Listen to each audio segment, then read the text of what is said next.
मेरी बच्ची, बहुत समय बीत गया है। मुझे नहीं लगता कि उस मगरमच्छ चुड़ैल ने तुम्हारी माँ को अब तक जीवित रखा बार होगा। की कहानी है। एक बार एक भयानक मगरमच्छ चुड़ैल अपने दो शैतानों के साथ अचानक से एक तालाब किनारे आ जाती है। वहाँ आकर वह अपने शैतानों से कहती है, मेरे शैतानों, वह जलपरी यहीं कहीं होगी। तुम उसे तलाश करो और जहाँ भी वह मिले उसे तुरंत मेरे पास लेकर आओ।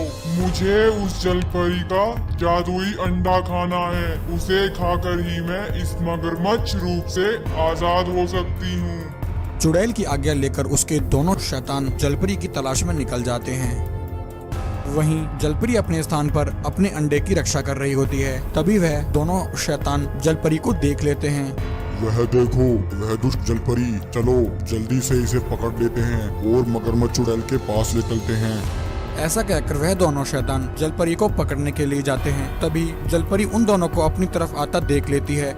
वह अपने अंडे को लेकर वहां से भागती है। दोनों शैतान जलपरी का पीछा करते हैं। उन दोनों को अपने पीछे आता देख जलपरी तालाब के अंदर चली जाती है। वह दोनों शैतान भी जलपरी के पीछे पीछे तालाब के अंदर चले जाते हैं।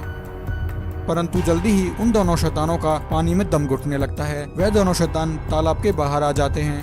अरे भाई, यह जलपरी तो हमारे हाथ से निकल गई। अब हम मगरमच्छ चुड़ैल को क्या जवाब देंगे? चिंता मत करो भाई, यह जलपरी हमसे बचकर कहाँ जाएगी। हम इसे जल्द ही पकड़ लेंगे। उधर वह जलपरी अपने अंडे को लेकर इच्छाधारी नागिन और नागराज के पास आ जाती है। नागिन बहन, मेरी मदद करो। एक मगरमच्छ चुड़ैल मेरे अंडे को खाना चाहती है, जिसके लिए वह बरसों से प्रयास कर रही है। पिछली बार तो मैंने किसी तरह अपने अंडे को उससे बचा लिया था, परंतु इस बार वह दुष्ट चुड़ैल अपने कुछ शैतानों को लेकर यहाँ आई है। तभी नागराज कहते हैं, परंतु जलपरी बहन, वह मगरमच्छ चुड़ैल तुम्हारे अंडे को क्यों खाना चाहती है? नागराज, बरसों पहले उस चुड़ैल ने एक ऋषि की तपस्या भंग की थी। ऋषि ने गुस्से में आकर उस चुड़ैल को श्राप दिया था। उस श्राप से वह चुड़ैल मगरमच्छ में बदल गई थी और अब वह चुड़ैल मेरे अंडे को खाकर उस श्राप से मुक्त होना चाहती है। इसलिए हे नागिन बहन, मैं अपना अंडा तुम्हारे पास छोड़कर जा रही हूँ। तुम मेरे बच्चे की रक्षा करना और जब यह बड़ा हो जाए तो उसे मेरे बारे में जरूर बताना, क्योंकि वह चुड़ैल आज नहीं तो कल मुझे अवश्य ही पकड़ लेगी। ऐसा कहकर जलपरी वहाँ से चली जाती है। जब वह जलपरी वापस लौट रही होती है तो वह दोनों शैतान उसे ढूंढ लेते हैं और जलपरी को वहीं कैद कर लेते हैं और उसे लेकर मगरमच्छ चुड़ैल के पास आ जाते हैं। चुड़ैल कहती है, मूर्ख जलपरी, आखिरकार तू मेरे हाथ लग ही गई। अब जल्दी से मुझे अपना अंडा दे दे, ताकि मैं उस अंडे को खाकर अपने इस श्राप से मुक्त हो सकूं। दुष्ट चुड़ैल, तू चाहे कुछ भी कर ले, लेकिन तू कभी भी मेरे अंडे तक नहीं पहुंच सकती। देखना, मेरी संतान ही एक दिन तेरा सर्वनाश करेगी। उधर नागलोक में जलपरी के अंडे से एक सुंदर सी नन्ही जलपरी पैदा होती है। नागिन कहती है, नागराज, देखो कितनी प्यारी बच्ची है। इस बच्ची को मैं अपनी बच्ची की तरह पालूंगी और इसे खूब प्यार करूंगी। यूं कई साल बीत जाते हैं। नागिन उस बच्ची का अच्छे से पालन पोषण करती है और समय बीतने के साथ ही वह बच्ची बड़ी हो जाती है। एक दिन जलपरी की बेटी नागिन से कहती है, माँ, मैं पिताजी और आपसे अलग क्यों हूँ? बताइए ना माँ, मैं आप जैसी क्यों नहीं दिखती? नन्ही जलपरी की बात सुनकर सारी बात बता देती है कि वह उसकी असली माँ नहीं है, वह तो एक जलपरी की बेटी है। नन्ही जलपरी कहती है, नागिन माँ, मेरी माँ कहाँ है? वो अब तक मेरे पास क्यों नहीं आई? मैं अपनी माँ से मिलना चाहती हूँ। मैं इसी समय अपनी माँ को तलाश करूँगी।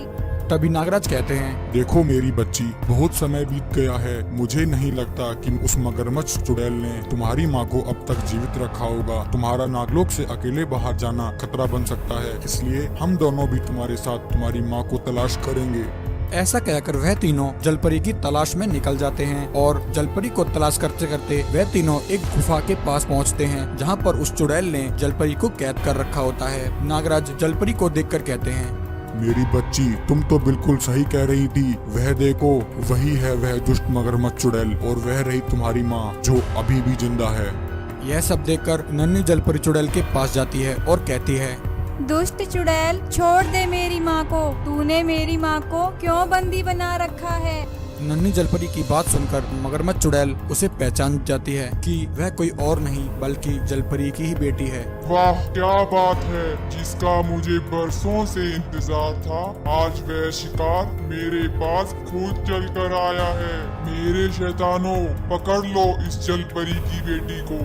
चुड़ैल की बात सुनकर उसके शैतान नन्ही जलपरी को पकड़ने के लिए उसकी तरफ आते हैं। तभी इतने में नागराज उन दोनों पर अपने सांप छोड़ देते हैं और उन्हें कैद कर लेता है। यह देखकर मगरमच्छ चुड़ैल जलपरी की बेटी पर हमला करती है, परंतु इससे पहले ही जलपरी की बेटी अपनी शक्ति से उस मगरमच्छ चुड़ैल को वहीं जलाकर भस्म कर देती है। चुड़ैल के मरते ही नागिन और नागराज जलपरी को आजाद करा लेते हैं। जलपरी अपनी बेटी के साथ खुशी खुशी वहाँ से चली जाती है और वह चुड़ैल का पीछा करती है।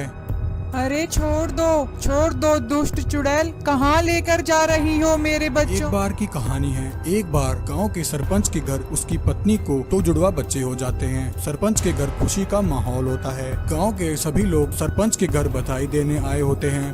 बधाई हो सरपंच जी, बधाई हो। ईश्वर की कृपा से आज आप 2 जुड़वा बच्चों से संपन्न हुए।